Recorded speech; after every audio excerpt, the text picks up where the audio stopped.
I've always enjoyed creating. Anything having to do with design, I'm really intrigued by. I always liked flying since I was a little boy. It's a cool rush, especially at takeoff.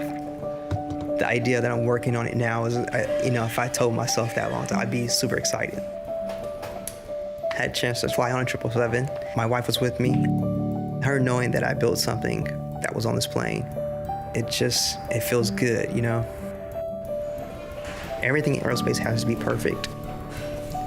If not, it's not safe for people to fly, and you think about your family, your friends that travel. You want things to be as good as it can be.